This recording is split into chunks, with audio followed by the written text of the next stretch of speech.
Je cède maintenant la parole au député de Marie-Victorin. Un peu moins de 10 minutes. À vous. Merci, Monsieur le Président. Monsieur le Président, avec le projet de loi 40, le gouvernement libéral s'apprête à liquider l'héritage du déficit zéro, sans nous dire comment il s'y prendra pour retourner le Québec à l'équilibre budgétaire. Il y a dans ce projet de loi, Monsieur le Président, une double irresponsabilité. La première, c'est qu'on retourne en déficit.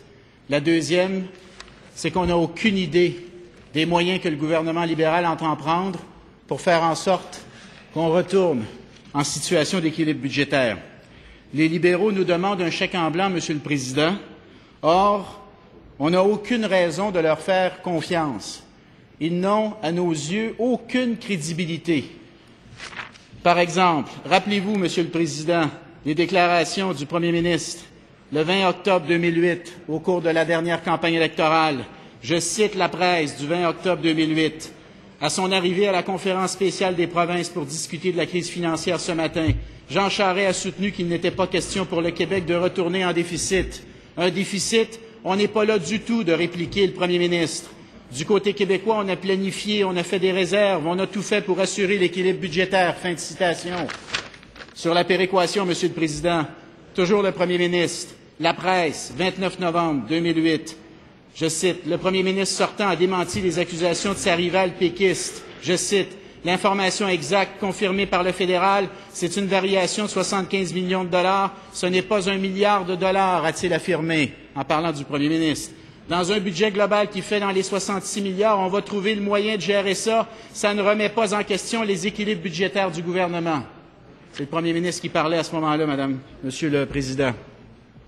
On ne peut pas faire confiance au gouvernement libéral non plus quand on regarde l'histoire des années 90, Monsieur le Président.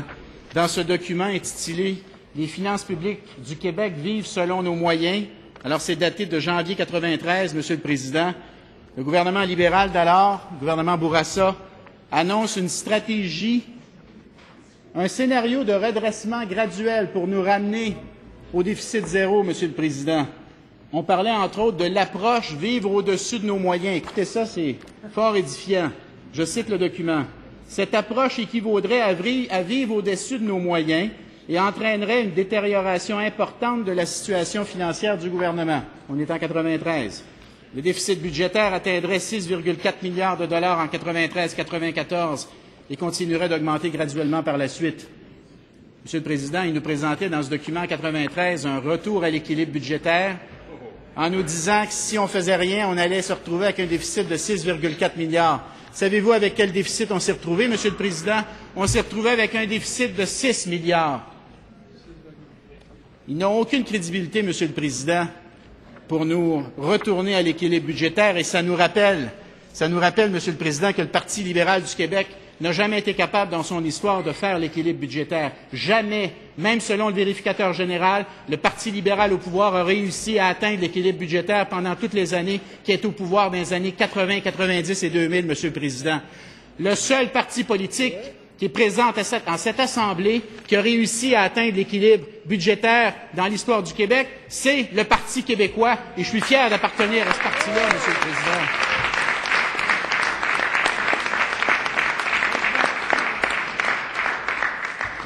Monsieur le Président, il y a une autre raison pour laquelle on ne peut pas faire confiance aux libéraux, c'est que le scénario de retour à l'équilibre est complètement irréaliste, loufoque, invraisemblable, improbable.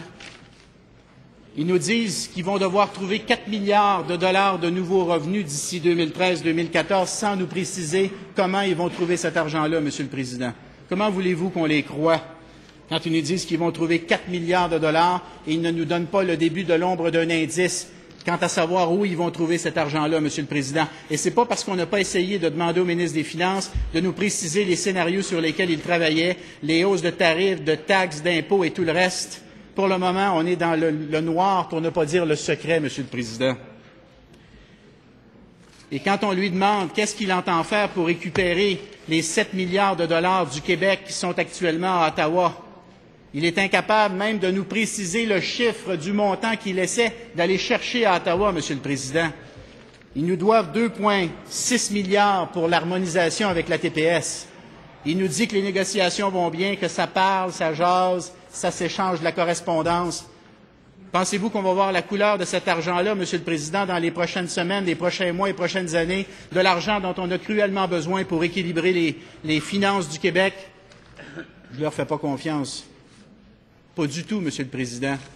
Et cet argent-là, ces milliards de dollars que nous doit Ottawa, au Québec, Monsieur le Président, ça nous rappelle à quel point... Un instant, là, il y a à peu près 17 petits caucus. C'est trop.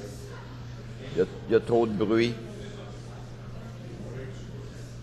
Oui. Mais tout ce que je sais, c'est qu'il y a un orateur qui a la parole, puis il a de la misère à l'entendre. Alors, il y a de quoi qui n'est pas correct. Alors, un peu plus de silence, s'il vous plaît. Veuillez poursuivre.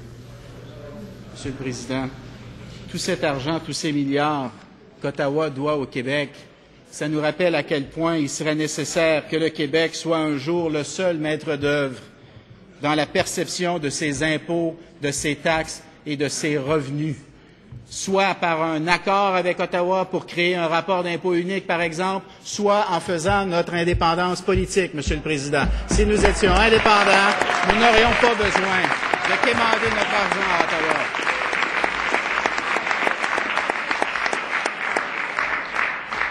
Je vois les députés de l'autre côté, Monsieur le Président, là, faire des grands gestes. Si on était indépendant, on n'aurait pas besoin d'aller quêter notre argent à Ottawa. On n'aurait pas besoin d'aller chercher, d'attendre ces milliards de dollars qui sont actuellement à Ottawa, pour lesquels vous ne faites rien pour aller les chercher, pour aller les cueillir, Monsieur le Président.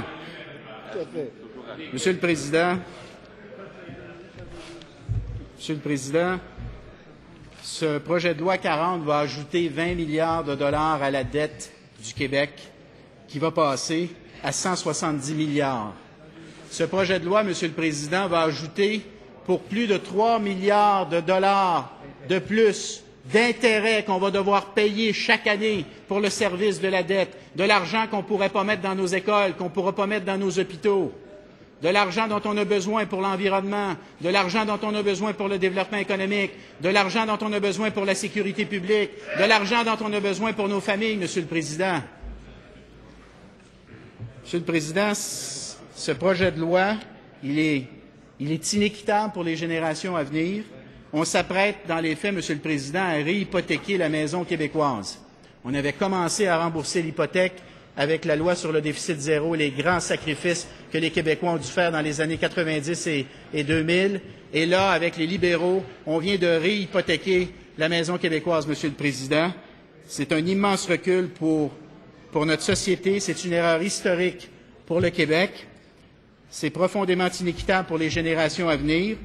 C'est profondément inéquitable pour Lambert, Rosalie et Mathis, Monsieur le Président. Et c'est en pensant à mes trois flots, Lambert, Rosalie et Mathis, que je vais voter contre ce projet de loi, Monsieur le Président, parce que je pense que tous ceux et celles qui ont à cœur les intérêts supérieurs de la nation québécoise devraient voter contre ce projet de loi, Monsieur le Président. Oui,